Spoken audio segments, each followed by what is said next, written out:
स्वागत है आप सभी का स्टेट न्यूज बुलेटिन में। मैं हूं आपके साथ शिवांगी पारिक। चलिए बुलेटिन की शुरुआत करते हैं, लेकिन उससे पहले डालते हैं नजर हेडलाइंस पर। आरपीएससी ने दी बेरोजगारों को बड़ी राहत, 9 परीक्षाओं की तारीख की घोषणा।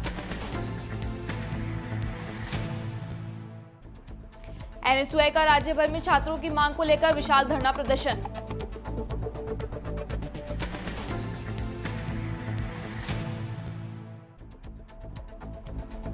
संक्रमित लोगों के संपर्क में आए लोगों की मेडिकल टीम ने की स्कैनिंग।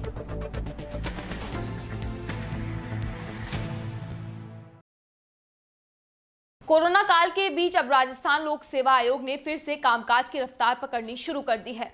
आयोग ने प्रदेश के बेरोजगारों को बड़ी राहत देते हुए निलंबित की 9 परीक्षाओं के लिए लिखित परीक्षा की तिथि घोषित कर दी है। इसके साथ ही आधा दर्जन परीक्षाओं के साक्षात्कार जल्दी आयोजित करने को कहा है।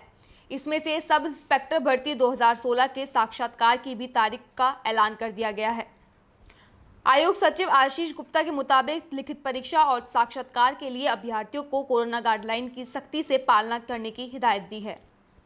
हालांकि आयोग ने इस ओर से जारी कार्यक्रम का भी कहा है कि कोरोना के चलते भविष्य में अगर हालात विपरीत हो जाते हैं तो आयोग लिखित परीक्षा और साक्षात्कार का कार्यक्रम बदल सकती है। यही कारण है कि आयोग ने फिलहाल लिखित परीक्षाओं की तारीख का ऐलान किया है, लेकिन उनका कार्यक्रम जारी नहीं किया है। इसी तरह से साक्षात्कार में भी सिर्फ सब इंस्पेक्टर भर्ती 2016 की तारीख की घोषणा की है। बाकी परीक्षाओं के साक्षात्कार की तारीख आयोग बाद में जारी करेगा।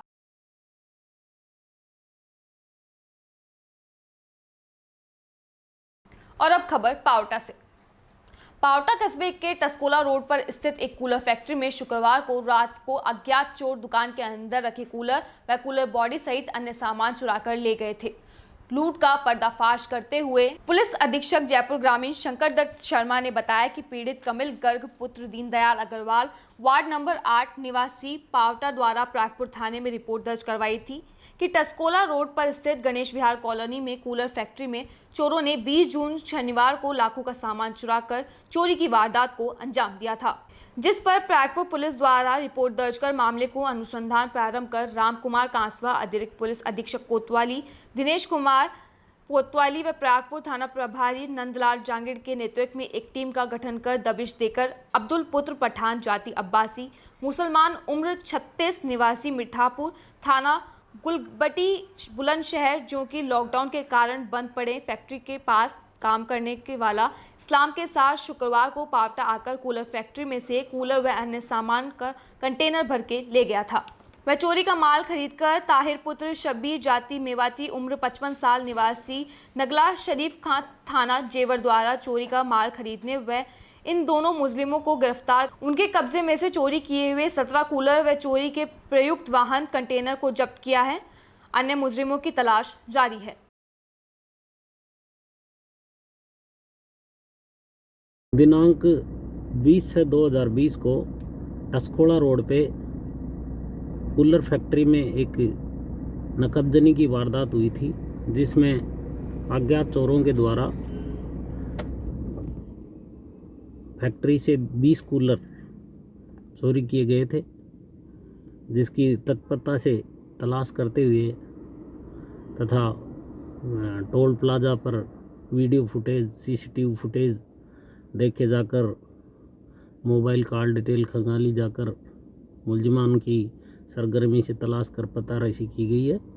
पताराशी के दौरान थाना टीम द्वारा बुलंदशहर यूपी पहुंचकर वारदात में प्रयुक्त वाहन व चालक की तलाश की।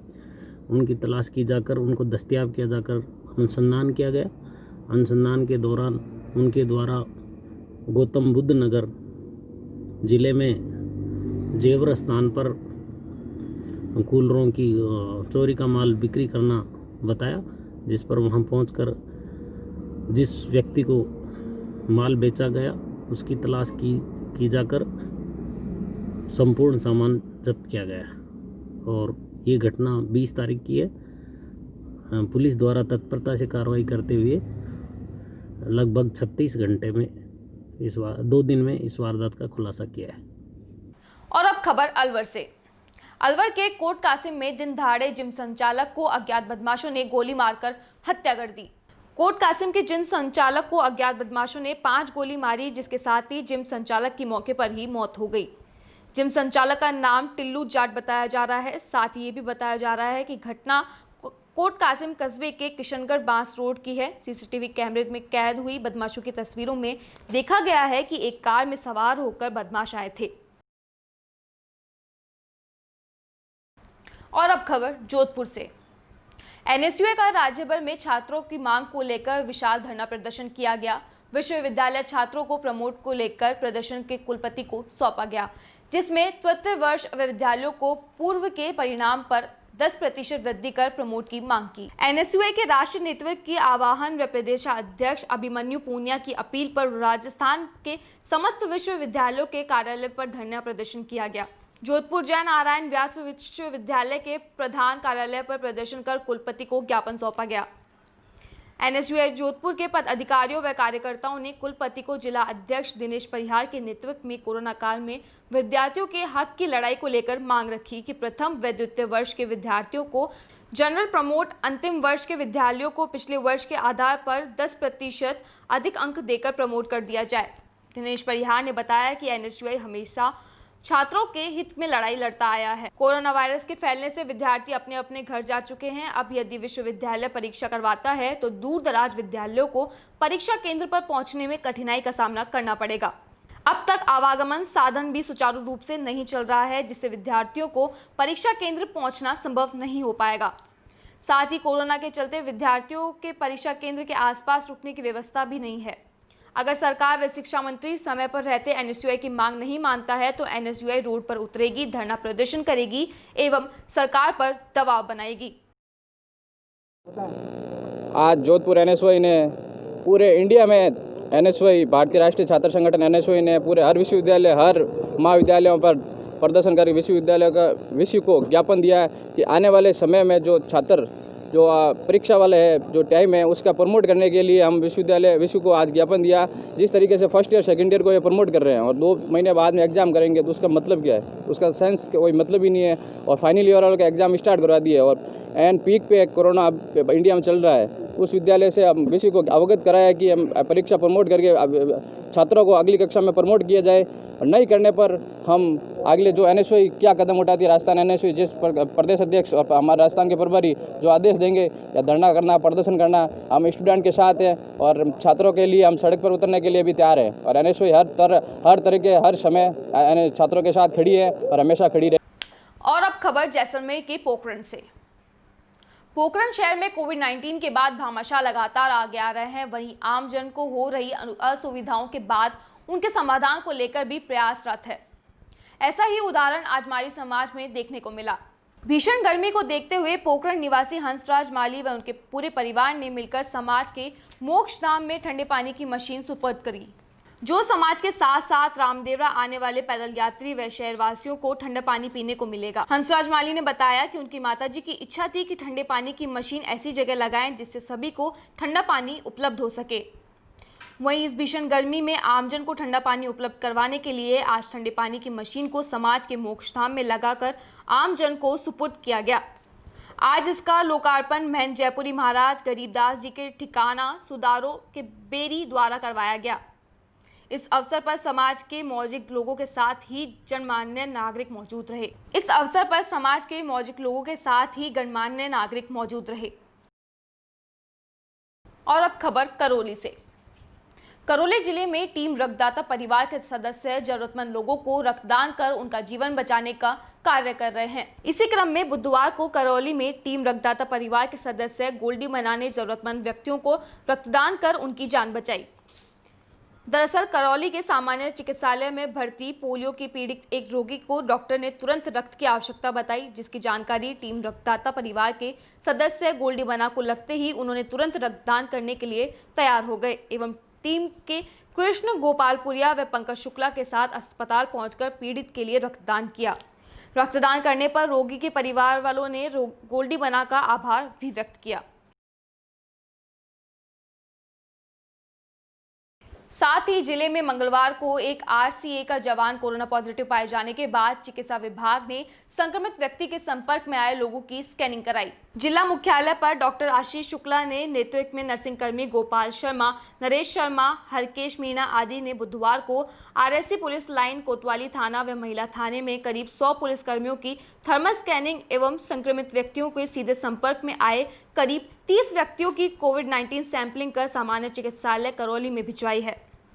डॉक्टर आशीष शुक्ला ने बताया कि स्क्रीनिंग के दौरान समस्त पुलिसकर्मी स्वस्थ पाए गए। कल एक आरएसी जवान की कोरोना पॉजिटिव की पुष्टि होने पर आज आरएसी बटालियन और महिला थाना, कोतवाली थाना, यातायात वाले सारे जितने भी अपने पुलिस वाले हैं सबकी थर्मल स्क्रीनिंग की गई। लगभग 100-125 लोगों की स्क्रीनिंग की गई, जिसमें से आरएसी की बटालियन के 28 से 30 लोगों की सैंपलिंग कराई गई है और बाकी सब थाने में सभी स्वस्थ हैं, किसी को SIL से भी लक्षण। कल आरएसी का एक जवान कोरोना पॉजिटिव मिला था। उस संदर्भ में आज डॉक्टर साहब के नेतृत्व में मेडिकल टीम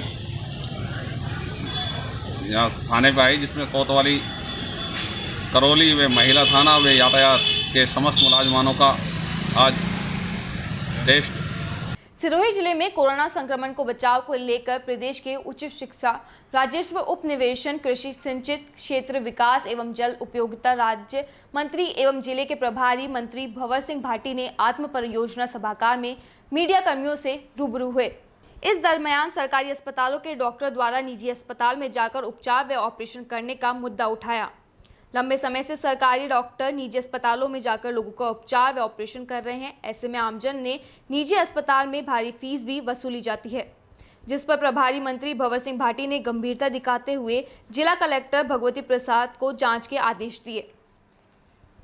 साथ ही सरकारी अस्पताल में सभी प्रकार के ऑपरेशन शुरू करने के भी निर्देश दिए। फिलहाल कोरोना की वजह से सिर्फ इमरजेंसी ऑपरेशन ही किए जा रहे हैं। ऐसे में गरीब जनता को काफ़ी कठिनाइयों से जूझना पड़ रहा है, जो दूसरी तरफ निजी अस्पतालों के संचालकों को द्वारा गरीबों से भारी भरकम फीस वसूल कर उपचार करने से कोरोना संक्रमण काल के आमजन में दोहरी मार भी झेलनी पड़ रही है।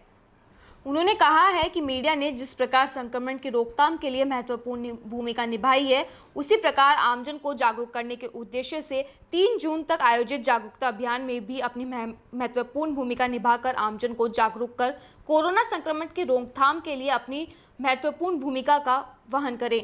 उन्होंने कहा है कि मुख्यमंत्री अशोक गहलोत के नेतृत्व में बेहतर प्रबंध के कारण राजस्थान के प्रभावी नियंत्रण किया जा सका। भाटी ने कहा कि राज्य में पहला जब कोरोना मरीज आया था तब जांच की व्यवस्था नहीं थी, परंतु वर्तमान में प्रतिदिन 25,000 जांच हो रही है, जिसे बढ़ाकर 40,000 कर दिया जाएगा।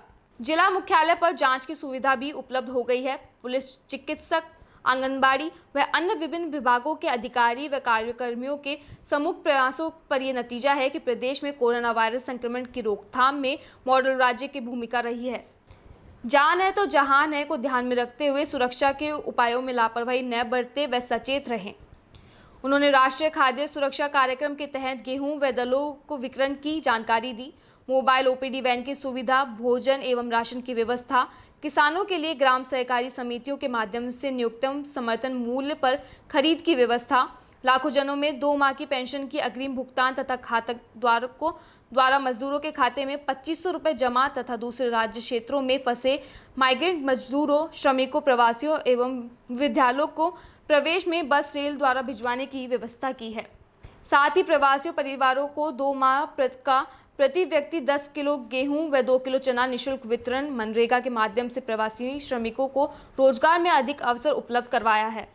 निजी लैब में कोरोना जांच शुल्क 4,500 से घटाकर 2,200 रुपये किया जाए तथा निजी अस्पताल में सामान्य बेड का चार्ज 2,000 रुपये तथा वेंटिलेटर सहित ICU बेड का चार्ज 4,000 प्रतिदिन निर्धारित करने एवं कोरोना कार्य करने वाले कर्मचारियों को 50 लाख के बीमा व नगरपालिका क्षेत्र में इंदिरा रसोई योजना का प्रारंभ करने जैसी जानकारी देकर अवगत करवाया।